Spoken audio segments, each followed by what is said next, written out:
The crystal wine glasses clinked around the dinner table as my family celebrated yet another of my brother Michael's supposed achievements. This time, it was his promotion to head of cardiology at St. Clair Memorial Hospital, the same hospital where our sister Emma served as chief of surgery, and where I had once dreamed of practicing medicine.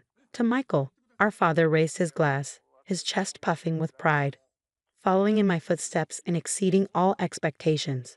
I sat quietly, pushing my food around my plate, trying to become invisible. But in this family, they never let you forget your failures. Oh, Sophia. Emma's voice dripped with fake sympathy. It must be so hard watching everyone else succeed while you. She trailed off, letting the silence speak volumes. I am Dr. Sophia Mitchell. Yes, doctor, though my family never uses my title. In their eyes, I'm the failure who couldn't cut it in their prestigious medical world. The disappointment who chose a different path. Still working at that little research company?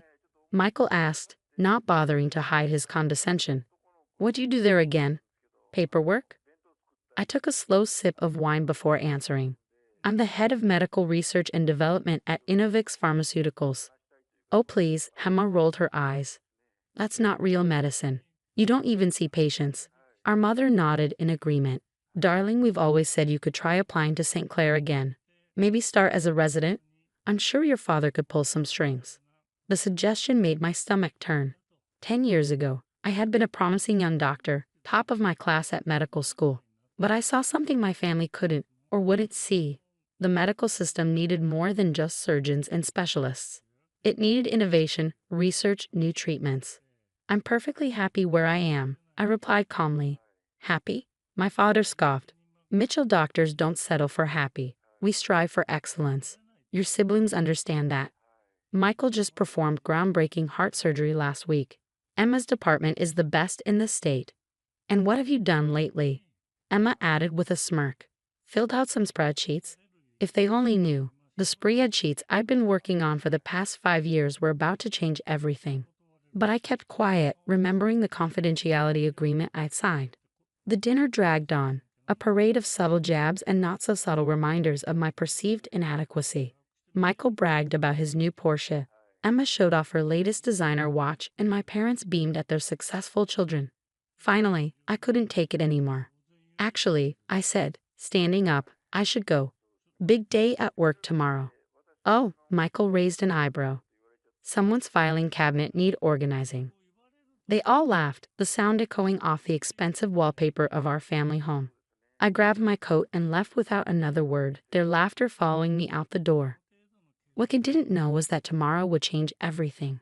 As I drove home to my modest apartment, my phone buzzed with a message from Marcus, my attorney. All papers are ready for tomorrow's signing. The board voted unanimously in your favor. Congratulations, Dr. Mitchell. I smiled, thinking about the years of careful planning that had led to this moment. While my family was busy mocking my career choices, I had been building something revolutionary. 5 years ago, I discovered a breakthrough in targeted cancer treatment. Instead of taking the traditional route through hospital trials, I founded my own research company. Innovix Pharmaceuticals started small, but our results were unprecedented. The patents alone were worth billions. Major pharmaceutical companies fought to partner with us. But I had bigger plans. I spent years quietly buying shares in St. Clair Memorial Hospital through various shell companies. The board members, tired of the old guard leadership and impressed by Innovix's innovations, were eager for change. None of them knew I was connected to the Mitchell medical dynasty. I had legally changed my professional name years ago, operating as Dr. Sophia Lane in the business world. Tomorrow the acquisition would be complete, and St. Clair Memorial would have a new owner. That night, I could barely sleep. I kept thinking about the expressions that would appear on my family's faces when they realized the truth. The failed doctor they'd mocked for years was about to become their boss. Morning came with a sense of destiny. I dressed carefully in a tailored black suit, pearls at my throat, looking every inch the CEO I had become. The board meeting was scheduled for 9 a.m. As I walked into St. Clair Memorial's executive conference room, I saw my father there, along with other board members. He didn't even glance at me, probably assuming I was someone's assistant. Where is this mysterious Dr. Lane? One board member asked. I thought we were meeting the new owner today. I stepped forward, placing my briefcase on the polished table. Dr. Lane is here. I met my father's suddenly wide eyes, though you might know me better as Dr. Sophia Mitchell. The color drained from my father's face as understanding dawned. Before he could speak, the hospital's chief administrator began the meeting. Ladies and gentlemen, let me introduce Dr. Sophia Lane, CEO of Innovix Pharmaceuticals and the new majority owner of St. Clair Memorial Hospital. What happened next would change the dynamics of my family forever. Silence fell over the conference room. My father's face had turned an alarming shade of red, his fingers gripping the arms of his chair so tightly his knuckles were white. "This is impossible," he finally sputtered. "There must be some mistake." The chief administrator smiled, oblivious to the family drama unfolding. "No mistake, Dr. Mitchell. Your daughter's company has not only revolutionized cancer treatment but has also shown incredible leadership in the medical research field." The board voted unanimously for this acquisition. I opened my briefcase and began distributing documents. "I have some changes planned for St. Clair Memorial," I said, my voice steady and professional, "starting with a complete overhaul of our research department and the implementation of new treatment protocols." "You can't do this," my father hissed under his breath. "Actually," I replied, sliding a particular document his way, "I can and I will. You'll find my ownership stake is now 67%. And as the new majority owner, my first act will be appointing a new board of directors." The meeting lasted 2 hours.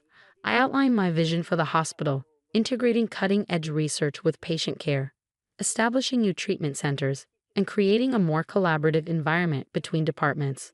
My father sat in stunned silence as the other board members enthusiastically supported each proposal.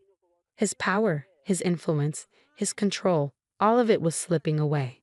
By the time the meeting ended, news had spread throughout the hospital. I stepped out of the conference room to find Michael and Emma waiting, their faces twisted with a mix of shock and fury. "How dare you?" Emma spat. "This hospital has been in our family for generations. And it still is," I replied calmly, "just under different management." Michael stepped forward, attempting to intimidate me with his height. "You think you can just walk in here and take over? You don't know the first thing about running a hospital." I met his gaze steadily. "No. Let's look at your department's numbers, shall we?" I pulled out another file. "Under your leadership, the cardiology department has seen a 15% increase in readmission rates. Patient satisfaction scores have dropped to their lowest in 5 years." He flinched as I continued. "And Emma, your surgical department's budget is over by $2 million, with no corresponding improvement in outcomes. You've been spying on us?" Emma's voice rose to a shriek. "No, I've been doing my due diligence as a potential buyer, something neither of you bothered to do with your own departments, apparently." Our father emerged from the conference room, his face set in stone. "Sophia, we need to talk. Privately." We stepped into his office, soon to be my office, and he closed the door. For a moment, he just stared at me, as if seeing me for the first time. "Why?" he finally asked. "Why did you do this? Do you remember what you said when I told you I wanted to focus on research?" I asked quietly. "You said I was throwing my life away, that I'd never amount to anything if I didn't follow the traditional path." He looked away, but I continued. "You never saw that medicine could be more than surgeries and hospital rounds. While you were all mocking my little research company, I was developing treatments that are saving thousands of lives. And now you've come to punish us." His voice was bitter. "No," I shook my head. "I came to fix what's broken. This hospital has been coasting on its reputation while falling behind in actual patient care. That changes today." A knock at the door interrupted us. It was Marcus, my attorney, with more papers requiring immediate attention. As I turned to leave, my father spoke again. "Your mother will be devastated." I paused at the door. Maybe it's time she learned to be proud of me for who I am, not who she wanted me to be. The next few weeks were a whirlwind of changes. I appointed new board members, restructured departments, and implemented the innovative treatment protocols that had made Innovix successful. Michael and Emma were forced to adapt or leave. To my surprise, Michael chose to stay, gradually showing real interest in the new cardiac treatments we were developing. Emma resigned, taking a position at another hospital across the city. My mother stopped speaking to me entirely. The family dinners ceased, replaced by tense meetings in hospital corridors and formal emails about policy changes. One evening, about a month after the takeover, I was working late in my office when Michael knocked on my door. "About a minute?" he asked, looking uncomfortable. I gestured to a chair, and he sat down, fidgeting with his tie. "The new treatment protocol you implemented in cardiology," he started. It's actually showing amazing results. Patient recovery times have improved by 40%. "I know," I replied simply. He was quiet for a moment. "I never understood what you were doing all these years. With the research, the development. I thought you were hiding from real medicine. And now? Now I see that you were actually advancing it." He met my eyes. "I was wrong about you, Sophia. We all were." It wasn't quite an apology, but it was a start. Over the next year, St. Clair Memorial transformed. Our patient outcomes improved dramatically. The research department, once a neglected afterthought, became a leading center for medical innovation. My father eventually retired, though he would occasionally send notes about interesting cases or new research papers he'd read. It was his way of trying to bridge the gap. Emma remained distant, but I heard through hospital gossip that she had started implementing some of our treatment protocols at her new hospital. The family dinners never resumed, but something else took their place. Every month, I hosted a dinner for the hospital's research team, celebrating their achievements and encouraging new ideas. The conversations were lively, focused on innovation and possibility rather than status and tradition. One evening, as I was leaving the hospital, I overheard a young resident talking to a colleague. "Did you know Dr. Mitchell developed the treatment protocol we're using? She's completely changed how we approach patient care." "Which Dr. Mitchell?" the colleague asked. "Dr. Sophia Mitchell," the resident replied, "the one who runs everything." I smiled to myself as I walked to my car. Not poor Sophia anymore. Not the failed doctor who couldn't cut it. Just Dr. Mitchell, the one who runs everything. Sometimes success doesn't look the way others expect it to. Sometimes it means forging your own path, even when everyone tells you you're wrong. And sometimes the best revenge isn't proving others wrong. It's proving yourself right. The name Mitchell still hangs over the hospital entrance, but now it means something different. It stands for innovation, for progress, for the courage to challenge the traditional way of doing things. And every morning, when I walk through those doors, I'm reminded that success isn't about meeting others' expectations. It's about exceeding your own. I stood at the window of my penthouse office, watching the city lights flicker to life in the growing dusk. 50 stories below, employees were leaving work for the day, including my father, mother, and sister, though they had no idea they were working in my building. 10 years ago, they'd thrown me out of our family home, calling me useless, a disgrace, a disappointment. Now they worked for my company, Nova Technologies, without knowing I was the founder and CEO. The irony wasn't lost on me. "Ms. Parker," my assistant Sarah's voice came through the intercom. "Everything's set for tomorrow's company-wide meeting. Are you sure about this?" I smiled, touching the glass. Yes, it's time they knew. The night they kicked me out was burned into my memory. I was 22, fresh out of college with a degree in computer science, not the law degree they'd wanted me to pursue. What kind of career can you have with computers? My father had sneered. Real success comes from connections, prestige. My sister Diane was the golden child, top of her class at law school, engaged to a senator's son, everything they'd wanted in a daughter. I was the disappointment who spent too much time coding and not enough time networking at country club events. The final straw came when I turned down a position at my father's law firm to work at a tech startup. "If you're too good for this family's help," he'd roared, "then you're too good for this family." They'd given me an hour to pack. My mother stood in the doorway, arms crossed, watching me throw clothes into a duffel bag. "This is for your own good, Emma," she'd said. "Sometimes people need to hit rock bottom before they can succeed."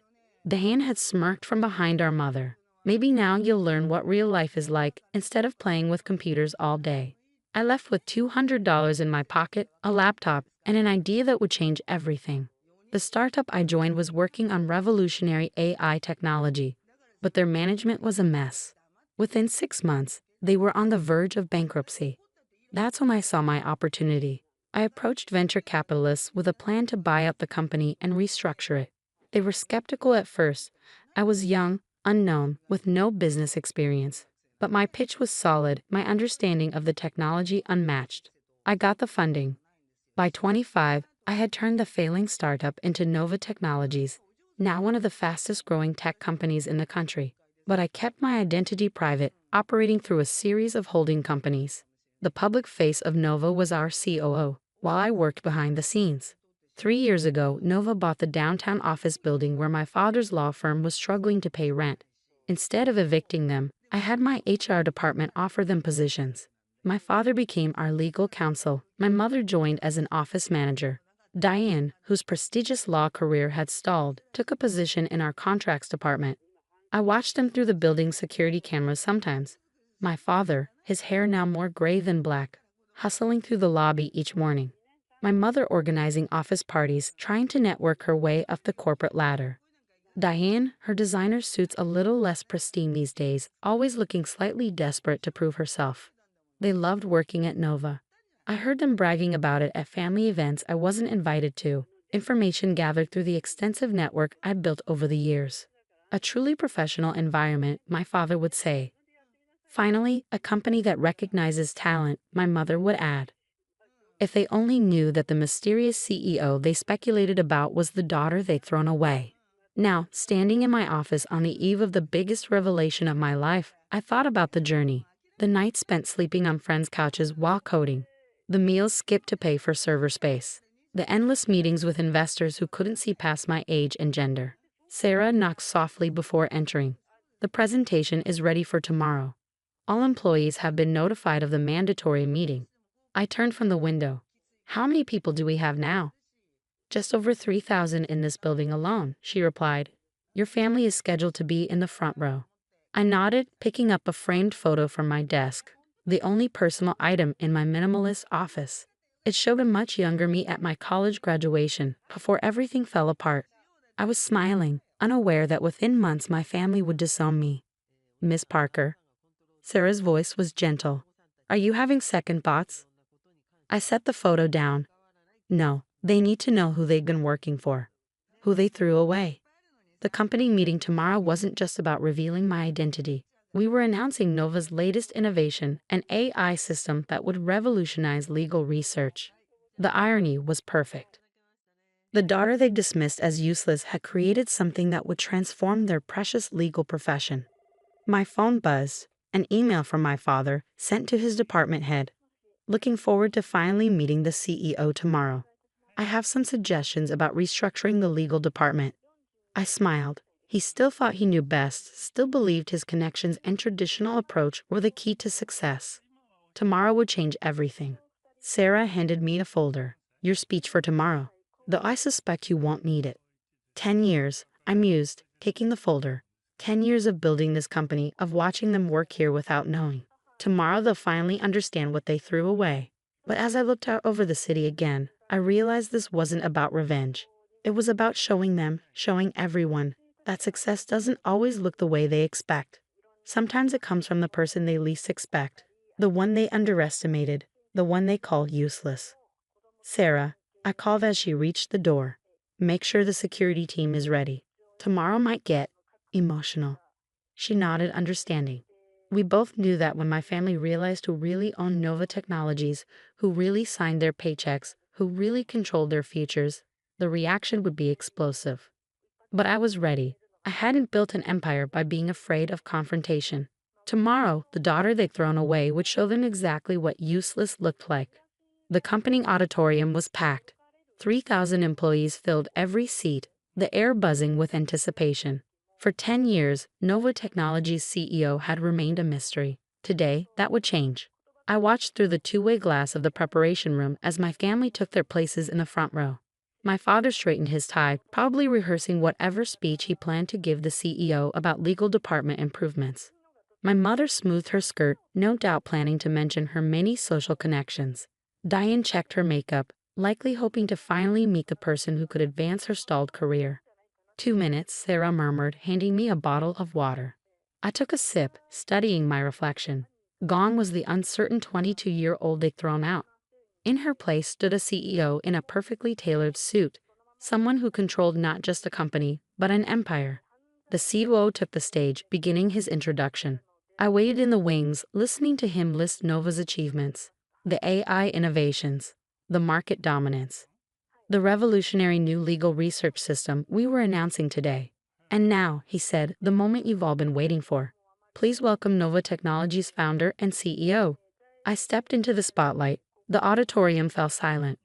Then I heard it, my mother's sharp gasp, my father's strangled sound of disbelief, Diane's coffee cup hitting the floor. Good morning, I said into the microphone, my voice steady. I'm Emma Parker, though some of you knew me by a different name once. Welcome to my company. The audience erupted in murmurs. Employees who'd worked with me for years were connecting the dots, realizing their mysterious CEO had been among them all along, quietly building something extraordinary. 10 years ago, I continued, I was told I was useless, that my interest in technology was a waste of time, that real success only came through traditional paths and social connections. My father's face had turned ashen. My mother gripped her armrests so tightly her knuckles were white. Those people who dismissed me, they've been working in this building for the past 3 years. In fact, they're sitting right here in the front row. All eyes turned to my family. Recognition dawned on faces throughout the auditorium, the legal counsel, the office manager, the contract specialist who'd spent years trying to network their way to the top. But this isn't about revenge, I said, my voice softening. This is about innovation, about seeing potential where others see nothing, about believing in yourself when no one else does. I clicked a button, and the screens behind me lit up with demonstrations of our new AI legal research system. Today, we're announcing technology that will transform the legal profession. Ironically, it was developed by someone who was told she was wasting her time with computers. The presentation that followed was flawless. The system was revolutionary, capable of analyzing millions of legal documents in seconds, predicting case outcomes with unprecedented accuracy, transforming how law firms operated. My father's face shifted from shock to understanding as he realized that his useless daughter had just made his entire approach to law practice obsolete. When the presentation ended, the applause was thunderous. Employees stood, cheering not just for the innovation, but for the revelation that their CEO had been one of them all along. Security quietly escorted my family to my office. I finished taking questions from excited employees, then made my way upstairs. They were waiting when I walked in, my father pacing, my mother perched on the edge of a chair, Diane staring out the window at the city below. How? My father finally managed. How did you build a multi-billion-dollar company? I finished for him. With the skills you dismissed, the technology you mocked, the determination you tried to break. Emma, my mother started, her voice quavering. We only wanted what was best for me. I sat down behind my desk, my real desk, not the modest workspace they'd seen me using. No, you wanted what looked best to your friends. There's a difference. Diane turned from the window. All this time, you were our boss. Ironic, isn't it? I picked up the graduation photo from my desk. The daughter you threw away ended up signing your paychecks. My father straightened, trying to regain some authority. Now see here, young lady. No, I cut him off. You don't get to play the father card now. You lost that right the night you gave me an hour to pack my life into a duffel bag. I stood up, smoothing my jacket. You're all excellent employees. Your performance reviews are consistently strong. You'll be keeping your jobs, though I suspect the dynamic at family dinners might be a bit different now. You let us stay, my mother whispered. After everything. Like I said, this isn't about revenge. It's about proving that success comes in many forms. Sometimes it comes from the person you least expect. They left my office looking shell-shocked, decades of superiority stripped away by the realization that the daughter they dismissed as useless now controlled their careers. The next few months brought changes they never expected. My father's suggestions for restructuring the legal department gathered dust. Our AI system made them obsolete. My mother's social connections meant nothing in a company where performance mattered more than pedigree. Diane had to accept that her sister, not her law degree, was her best path to advancement. But something else changed too. Slowly, they began to see me, really see me, not as the disappointing daughter who wouldn't follow their path, but as someone who had built something remarkable on her own terms. Family dinners resumed, though now they were held in my penthouse. The conversations were different, less about status and appearances, more about ideas and innovation. They learned to listen, to see value in different perspectives, to understand that success doesn't always wear a lawyer's suit. I kept my old workspace in the building, sometimes still working alongside employees who now knew I was their CEO. It reminded me of why I built Nova, not to prove my family wrong, but to prove that anyone can succeed if they believe in themselves. The photo on my desk now has company, a new one, taken at last year's company picnic. My family is in it, smiling genuinely this time. We're not perfect, but we're learning. They're learning. And me? I'm exactly where I'm supposed to be. Running the company that proved useless was just another word for unlimited potential.